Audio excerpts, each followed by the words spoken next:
definitely read through Dr. Herod's study and Van de Graaff, who worked at BYU and was the professor of anatomy at BYU. Dr. Herod was a maxillofacial surgeon, and then you've also got Joseph Lyons and his brother, but he's passed, but he also was a doctor. And so that's four men that believe the skull that had really no bones from there to there. I mean, it had a chin, a jaw, was Hyrum's, and it was really exciting to read Dr. Van de Graaff. If you've followed me forever, which is probably no one, but except my family, but it's just the shape, the prominence. He talked about the prominence of the brow bone. It is so different on Hyrum. You see that on the skull that was buried as Joseph. And as far as like measurements and things like that, especially when you're going from photos, and if you don't understand camera distortion, like someone who disagreed that was not a doctor and thought they were buried correctly under the right names. I asked about camera distortion when they were analyzing something like, my photo. We didn't get to engage on that, but when I'm reading, even Michael Tracy, he understood everything that I've been told by forensic scientists that I've literally been talking to. If it never gets published, it never does, but I really have a strong feeling we're getting there. It's like you can write something, but then you have to refine it and see, where it goes in the world, and bad things happening all over the world. It's so bad. But anyway, I fell upon who killed Joseph Smith. I'm just not even going to talk about it. I'm just choosing not to. But they just were wondering, like I don't really, as far as I don't agree with everything. I agree with the conclusions. The skull that is missing these bones that was buried as Joseph, which means, Emma's buried next to Hyrum and not Joseph. But so what? They probably laughed when they left their graves. I don't think it matters now. I don't think they need to change the name stone or anything. I'm just amazed. Like this, I found the carte de visite, and I did read Curtis Weber's article before I talked to him at all. And before I thought anything would happen, I became obsessed with the skulls. But I know I'm never become a forensic scientist probably, but I'm just, as an artist, I think everything that was said in that 1995 book, it came into my head. It just made sense. So as I'm reading this book this last week, just going to jump up and explain some things real quick. And I'm not an expert. Someone was asking if he was embalmed and waiting to respond. I don't think they mentioned it in this, but it's In Search of Joseph. But Michael Tracy has had 6 men, 6 doctors. Okay. Doctors are doctors. And many, work with the maxilla and seen how it breaks. But Joseph Lyon mentions how there's a depression on this cheek, and it really is depressed right there. It's very clearly flattened. But yeah, In Search of Joseph, as I was reading, and it's just, I'm just like, yeah, I agree with, I don't think the Scandal Daguerreotype, that was his 2009 book, but Herod and Van de Graaff it was just much before Iowa, whereas the first book, the 2 doctors were just from Utah and really top. And not that the Iowa people weren't, but they weren't the same men, but still they concurred that the skull that had no bones on the face, like no zygoma, no maxilla, it's all gone. They believed, even though it was buried as Joseph, it was really Hyrum skull. And really just, if you have an eye for things, especially the Van de Graaff was really talking about the brow bone, I was just like, yes. It's like 5 years, literally almost 4 solid years of me being like, someone just explain. I found Joseph Lyons. I'm like, why isn't he going into detail? Because it was 2009. And then I realized he was just saying, oh, yeah, I agree with the 1995 study, which I didn't know about. Okay, if you read Curtis's, anyway, whatever. But one thing nobody mentioned, that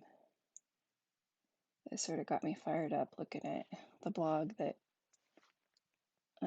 Instagram or whatever. Just, if my comment's there for 5 seconds, you'll see it. I just don't, I just so, they didn't read the accounts, literally, you guys. To make a whole documentary, they didn't even read the simple accounts by John Taylor and Willa Richards, and they're listing off John Taylor says this, Willa Richards says this, and it is just literally wrong. Okay, don't watch Who Killed Joseph Smith, because they don't even know what those guys said, because I read it so many times. I know they said things differently, because one was like 1856. I don't know if he was against the door, but I know in his said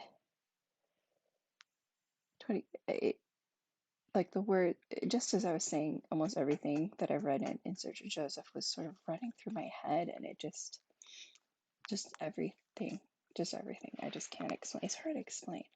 But I've never studied forensics, and in my head came, entrance wound, exit wound. And it was like someone was yelling at me, this is an exit wound. And there's a hole in his cheek, so that's an entrance wound. And it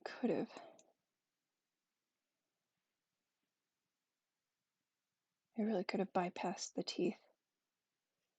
And because they're trying to figure out how could he still talk. So somehow, and I'm not a forensic analyst, but when I took pictures of, this wasn't my picture, but I did pay for this to be able to use out the internet.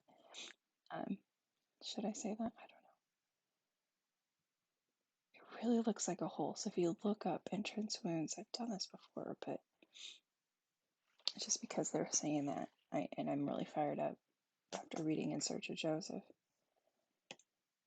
If this was an exit wound, entrance wound, if you look them up, they often aren't any bigger than the bullet or wider than the bullet entrance wounds, but exit wounds, everything slows down, and most of the damage comes from an exit wound. I mean, whether that is cotton being shoved in there as well.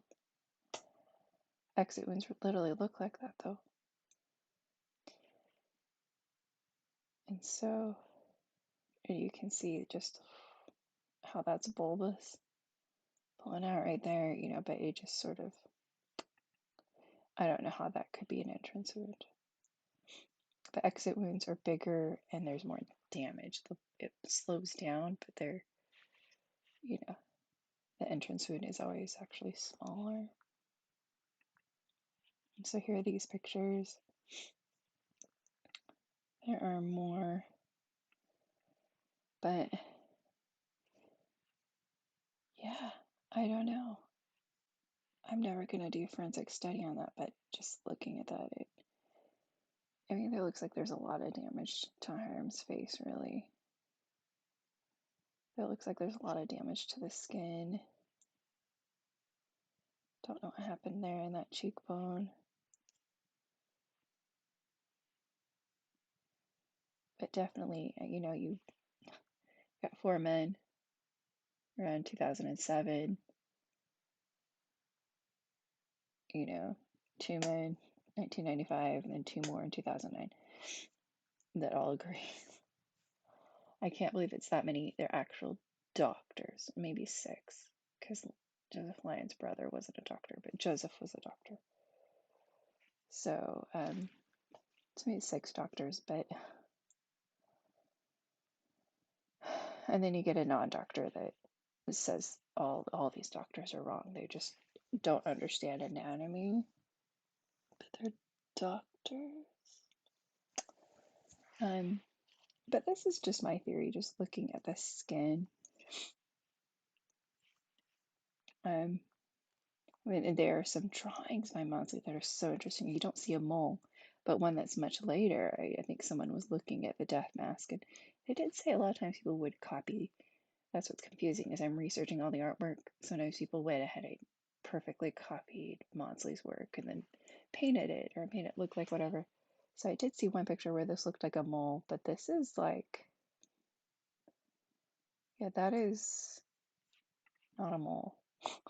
Moles come out. They don't go, they're not concave, they're not going inward. So someone could have looked at the death mask and thought, oh, that looks dark. Maybe couldn't touch it or something. Couldn't get close, just saw something dark and thought, oh, I think I see a mole right there. I don't know. But where the skin is so uneven, you see a lot of depressions, a lot of places. But, oh, yeah, he sustained so much damage because I think when Emma saw him, she was just like, oh, poor Hyrum. It was just so bad. But a lot of people said Joseph looked okay. Like he didn't look that much different, a lot of people said. So as far as whose bones broke and shattered into the earth, and perfectly matches that frontal bone. It matches that. It's really cool. So I got 1995 in Search of Joseph by Shannon, Shannon Tracy. Knew a lot. He really was so right on so many things in this book. And I thumbed through millions, but I'm not gonna buy that. I just know that's not him. But some artists and different people that have doctor in their name got excited about the skin daguerreotype. But yeah, that's about all I have to say. So I'm just gonna zoom into these pictures and let you know that's what I think. Like I don't agree with every word that Joseph Lyons and his brother. I really just that they agree with, Niles Herod and Van de Graaff about whose skull is who. I'm really not knowledgeable about ballistics and guns. Like I don't care about every detail about how they died, but I really don't believe John Taylor killed him. There were so many witnesses that he was severely injured and almost died. And Willard was being protected by these tall men that were, I believe Joseph was protecting him. Like I could just see Joseph seeing him is just so vulnerable. And just reading his accounts, he's so sensitive. He's just like, I ran to the window and looked out and just saw the end of the man that I loved. It just, you don't say that when you murder someone. And John Taylor, just to write, if he killed him, like, why would he write that much detail? Like, why would he know for like 3 pages he's just quoting Joseph's exact words? So I think that they were learning shorthand. Of course, you can't say exact quotes back then because they didn't really have shorthand when Joseph Smith was alive. It was until 1850s. But they were learning different types, so they were trying, and some of them probably could just write really fast. I don't know how he knew, but there's some parts in there where John Taylor just hanging on every word. Don't watch Who Killed Joseph documentary. Just don't. Anyway, have a good day.